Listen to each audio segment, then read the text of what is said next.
Everyone, welcome back to my another new interesting blog.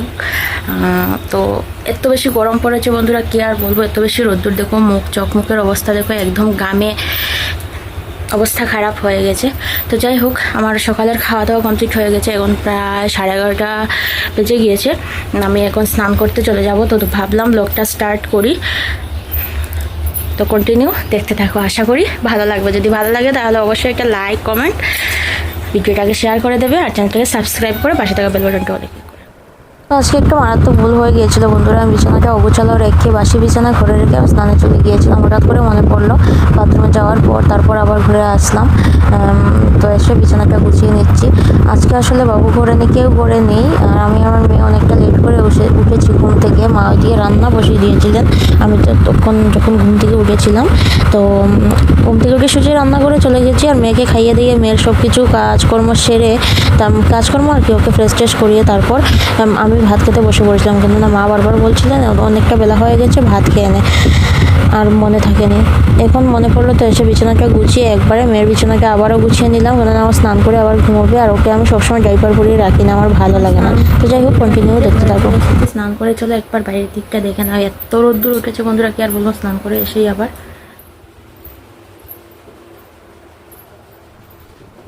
তো দেখো বন্ধুরা, বোঝা যাচ্ছে যে মনে আজকে সূর্য মামা রেগে গেছেন। আমার এটাই মনে হচ্ছে যে সূর্য মামা হয়তো রেগে গেছেন আজকে আমাদের সবার উপর। এতদিন বৃষ্টি বৃষ্টি বৃষ্টি, এত বৃষ্টি দিল বন্যাই হয়ে গেল। ঘরবাড়ির অবস্থা একদম খারাপ হয়ে গেছে। 2 দিন হলো বাড়ি থেকে জল নেমেছে। এত বেশি গরম লাগছে বন্ধুরা। তো স্নান টান করে এসে আর কিছুই করতে মন চাইলো না। সোজা বারান্দার ফ্যানটা চালিয়ে, ওই ফ্যানের হাওয়াটা বেশ ভালোই লাগে, ফ্যানটা চালিয়ে আমি শুয়ে পড়লাম।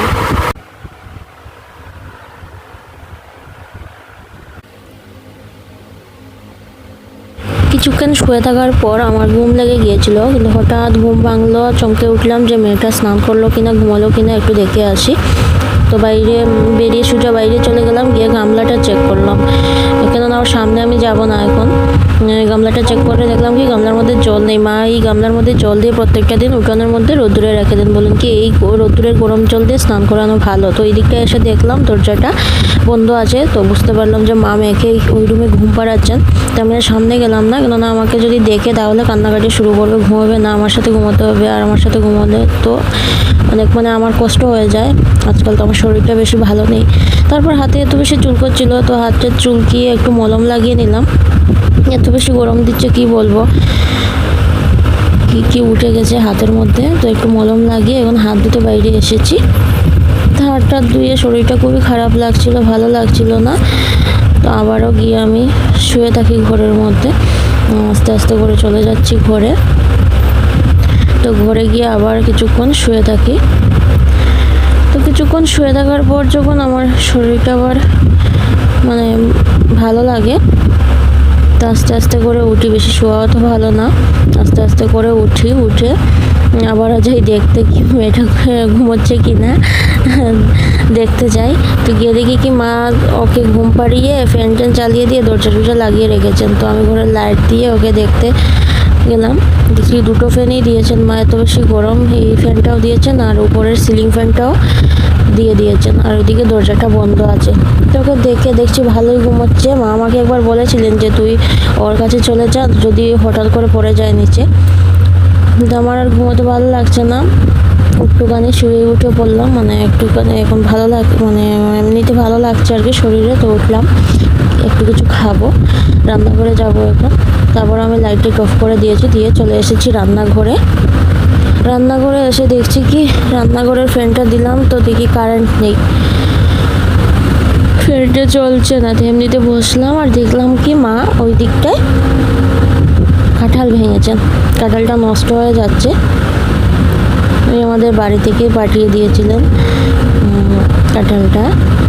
এই বাড়িতে কাঁঠাল গাছ নেই, আমাদের বাজার থেকে কিনে আনা হয়।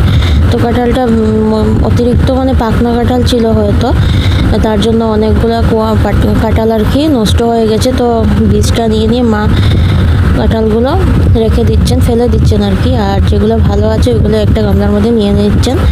তো আর এত বেশি গরমে কেউ কাঁঠাল খাবেন না, বাড়ির কেউ খাবেন না। তো একজন কাকু খুব বেশি ভালোবাসেন কাঁঠাল খেতে, তো ওনাকে মা ফোন করে দিয়েছেন নিয়ে আসবেন কাঁঠাল খেতে। আর এই জলের মধ্যে তো নিয়ে দেওয়া যাবে না। তো যাই হোক, ওই দিকটায় আমি আবার বললাম যে আমি একটু খাবো।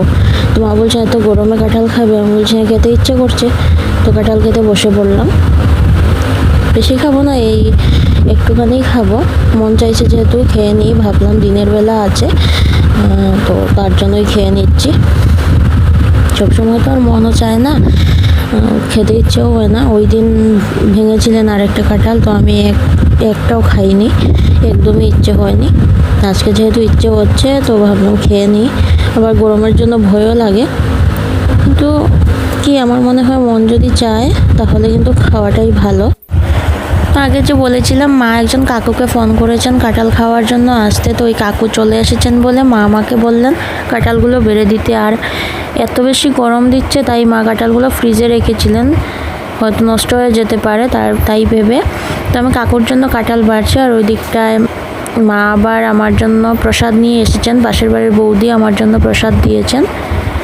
ওদের বাড়িতে মা গিয়েছিলেন কাঁঠালের ভুতাটা নিয়ে, ওদের বাড়িতে গাই আছে, তো গাই ভুতাগুলো খাবে।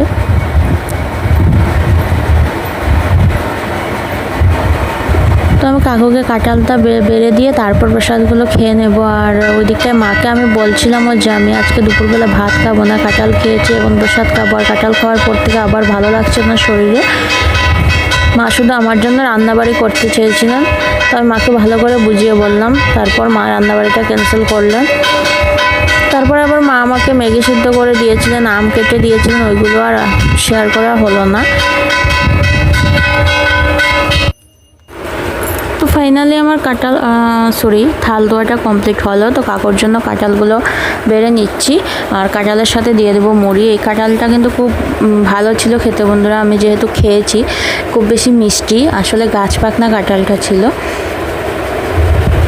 এর আগেও একটা কাঁঠাল দিয়েছিলেন বাড়ি থেকে, মানে আরেকদিন। ওই কাঁঠালটা বেশি ভালো ছিল না, খুব একটা মিষ্টি ছিল না। তো এই কাঁঠালটা খুব বেশি মিষ্টি, কিন্তু কাকুরও খুব ভালো লেগেছে খেয়ে। তো আমি বলেছি যে ফ্রিজে বাকিগুলো রাখবো, তুমি কালকে এসে আবার খেয়ে যেও। তো দেখা যাক কী করেন। আর ওইদিকে মুড়িটাও নিয়ে নিলাম, কাঁঠালের সাথে মুড়ি খাবেন কাকু, কাঁঠাল দিয়ে মুড়ি দিয়ে খেতে ভালোবাসেন, তার জন্য মুড়িটা নিয়ে নিলাম। তো এখন কাকুকে দিয়ে দিচ্ছি।